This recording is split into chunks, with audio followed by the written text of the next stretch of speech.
Welcome! I've created this video to specifically help guide you through the process of writing your rhetorical analysis paper.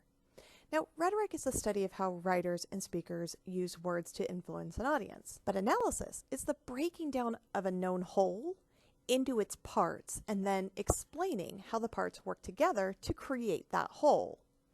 So, let's take a look at a few things. In vehicles, this analysis would be like taking an engine apart and explaining how the cylinder head cover works and how its performance is impacted by the cylinder head cover gasket, and then explaining how each individually is needed to help the engine run properly as a whole piece.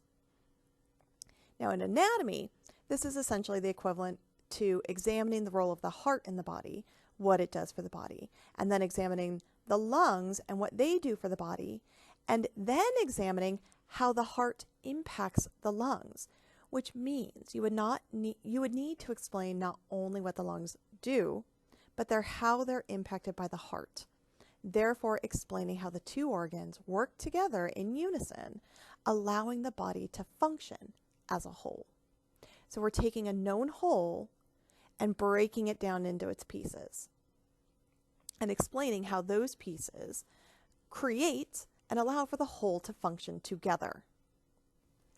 So if rhetoric is the study of how we communicate, and analysis is the taking apart of a whole to examine and explain how those parts work together to create the whole, a rhetorical analysis is an essay that breaks down a whole text into its parts and then explains how those parts work together to create a whole, which is essentially a particular effect on the reader, which is to persuade the reader, to entertain them, or perhaps to inform them.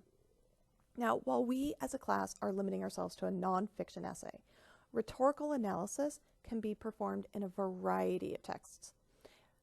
Essentially, we can look at visual arguments such as cartoons or advertisements, or perhaps an oral performance such as a speech or a podcast even. Now, a rhetorical analysis really should explore the writer's goals. It should also examine the techniques used to reach those goals. It needs to also provide examples of such techniques, and it needs to explain how the parts work together to make it effective.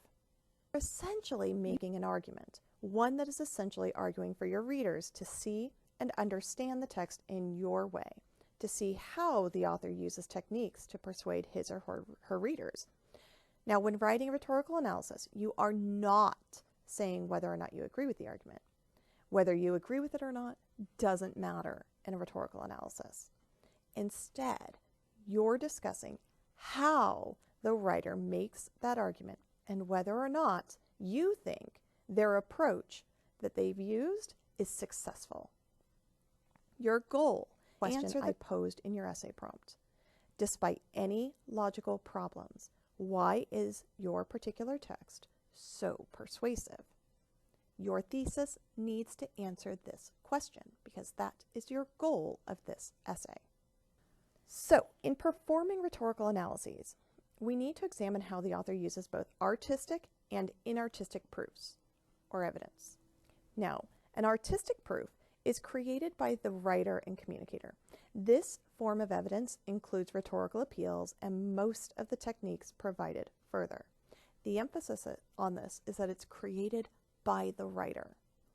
An inartistic proof, on the other hand, this is a form of evidence that exists outside the writer or communicator. It is the evidence the writer uses to prove their point, such as personal experiences or testimonials, statistics, facts, and data. Both types of evidence or proof can help make a case and persuade audiences. An appeal is an attempt to earn audience approval or agreement by playing to natural human tendencies or common experiences.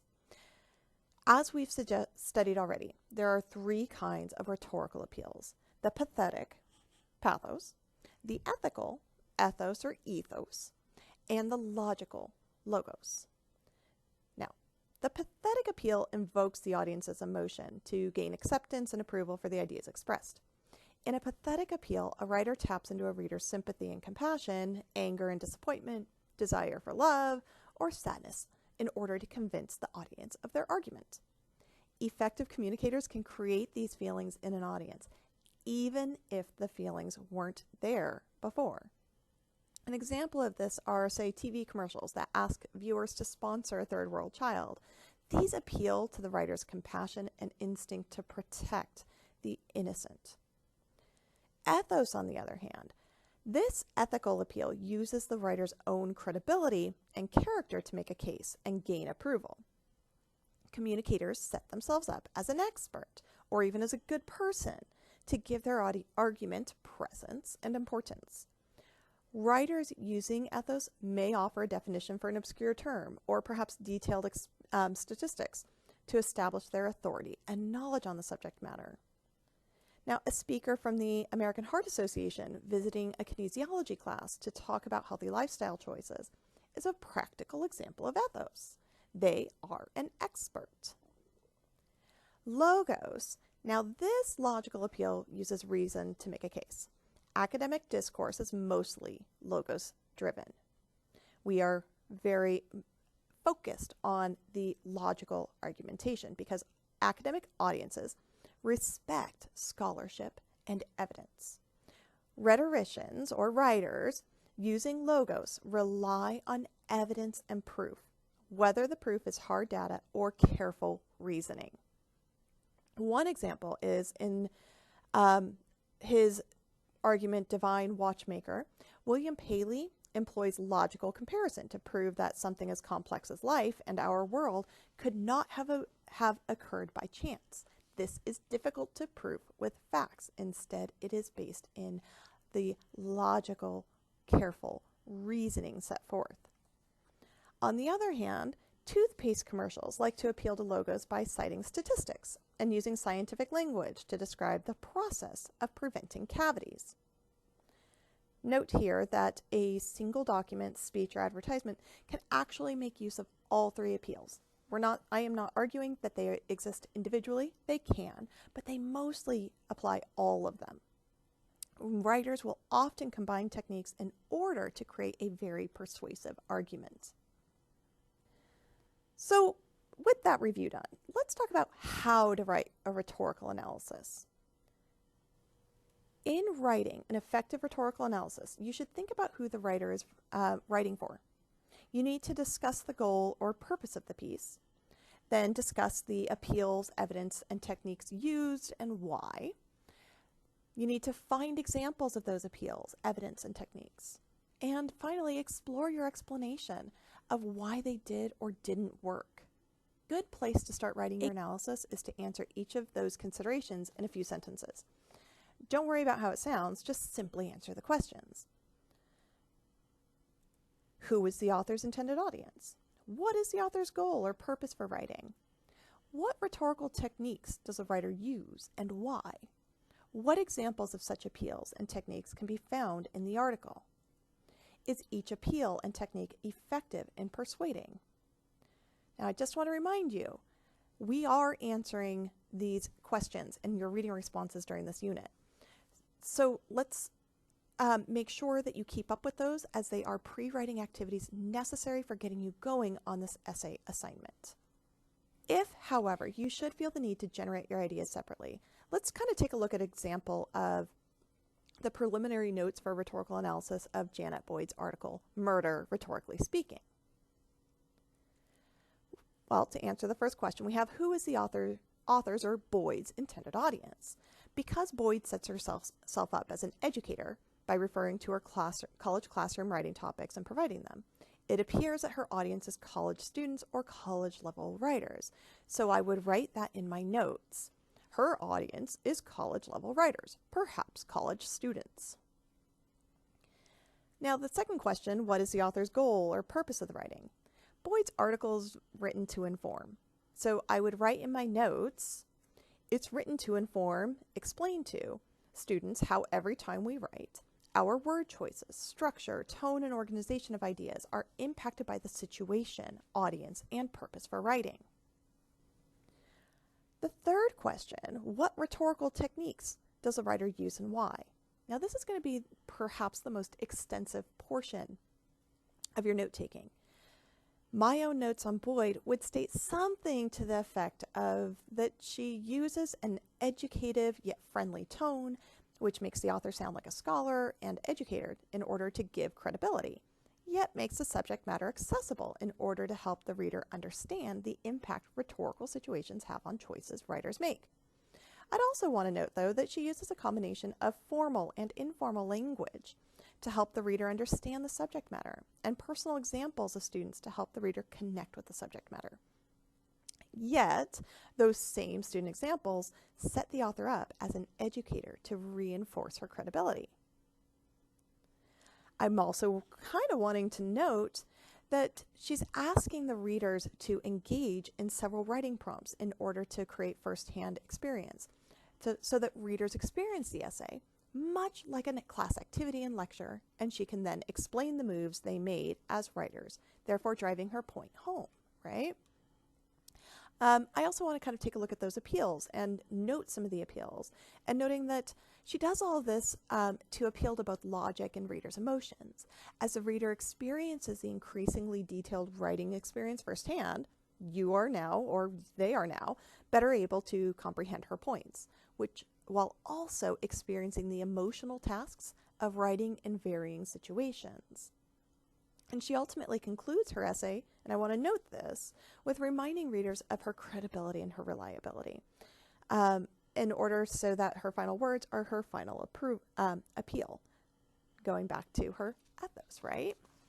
Well, now with those notes done, I have to answer the fourth question, which is essentially what examples of appeals and techniques can be found in the article. Now, for example, in discussing the use of an educative yet friendly tone, the first bullet, which is the first bullet point of the previous list, right? You might point to the following sentence as an example. This is from her text. Quote, she writes, "If you use any kind of slang words, you too use jargon. But if you studied these words in a book, they are probably not very hip, or at least not very au courant. On page 89 of her essay. I'm only going to list these things. I'm not actually connecting them. I'm just listing evidence, right? I'm not explaining how it relates. Just at this point, I'm just note-taking and jotting these things down, or noting at least the pages of these sources. I could also pull the quote, "Why is it funny?" she writes. "Because it runs contrary to our established expectations, and incongruity is often a source of humor," which is on page 96 of her text. That's an example of how she first provides examples, but then later explains, or immediately after, explains how that example reveals a writer making moves in their writing in order to create a particular effect in their paper.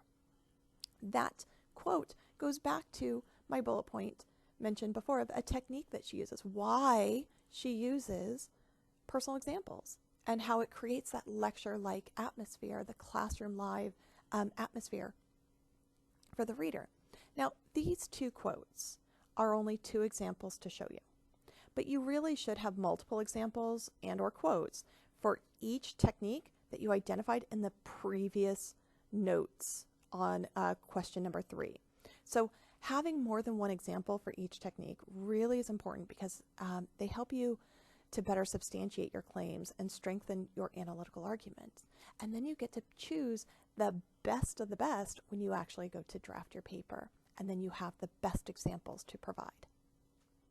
Now, the last question we have to ask ourselves and answer is each appeal and technique effective in persuading? So we've identified them, we've given evidence for them, and now in our final notes we actually have to reflect on them and explain something and take a little bit of an argument here. So in this section, your goal is now to explore if you think the technique and examples are effective in their persuasiveness. Your notes on each technique and example will look at something like this. In Boyd's article, the educative yet friendly tone makes the subject matter relatable to our class and writing experiences.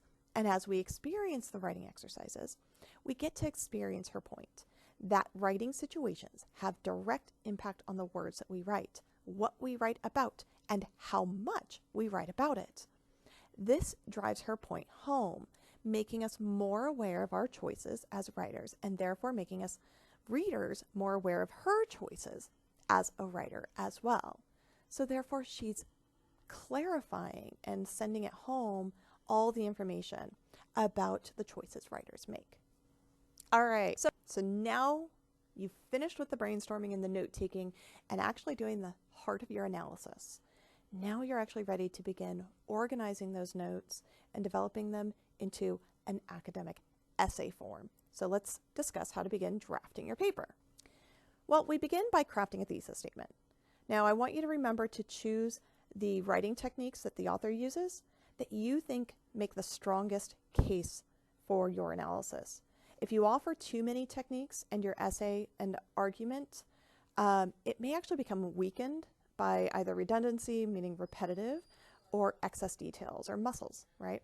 Writers employ many techniques. I want you to focus on the ones that are most prevalent or interesting and that you think that you can describe persuasively, that you can support with the strongest evidence. Your thesis needs to do several things. One, it needs to state the author of the text that you're analyzing. It also needs to state the title of the text that you're analyzing. So for Frere's essay, it should be Chapter 2. I want you to use quotation marks. Do not use italics because it is an essay. Italics are reserved for book titles. Essay titles, short work titles, go in quotation marks. Then I want you need to, in your thesis statement, indicate that the author's purpose, what their intentions were.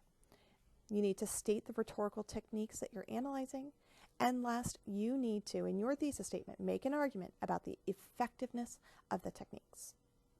Now, you can find these elements in the example I've provided here, which reads, in her article, Murder, Rhetorically Speaking, Janet Boyd effectively informs her readers of the critical role rhetorical situations have on the choices writers make by guiding her readers through a series of increasingly elaborative tasks, drawing their attention to their choices and empowering them in their choices as writers. The thesis continues, Boyd achieves this by employing an academic yet friendly tone in her use of formal and informal language, using logically structured, hands-on writing experiences and empowering her readers to reflect on their own choices as or in their writing. Notice how in my example thesis here, I'm focusing on her ethos. In her academic yet friendly tone, right? I refer to that. I'm also focusing on her logical organization, her use of logos, and the emotional experience of her readers when doing writing activities, her use of pathos. In your essay, you need to do this as well. Focus on explaining how Frere uses ethos, pathos, and logos to convince his readers of his argument. All right, so with your thesis carefully crafted, you're now ready to begin drafting the body of your essay and then your introduction and conclusion paragraphs. So let's discuss that. And each body paragraph needs to have its own topic sentence. Make sure every idea or sentence in a paragraph relates back to its topic sentence. You don't want to be jumping between topics. It gives your paper a sense of cohesion to place your body paragraphs in the same order in which they're presented in your introduction. Be careful about how you organize those paragraphs and develop them. Your topic sentences need to signal the connection to the thesis and should signal which rhetorical device or technique is being used and its effectiveness in persuading readers. Remember, your topic sentences, like your thesis, should never be a question. It needs to be a single sentence that is a debatable claim supporting your thesis statement. And because the persuasiveness of a text begins by how well it anticipates the need of its audience, your first body paragraph must explain who you think the writer's audience is and how you know that. Who is Frere writing to, and how do you know that? After that first body paragraph, you're going to need to consider how you're going to organize the remaining paragraphs. Will you discuss each technique, every instance of ethos, then instance of pathos, and finally every instance of logos, and then end your essay with a discussion of the overall effectiveness? Or will you review the essay in terms of the least effective technique to the most effective technique? Or will you use a chronological order, discussing each technique as it occurs sequentially in the essay itself?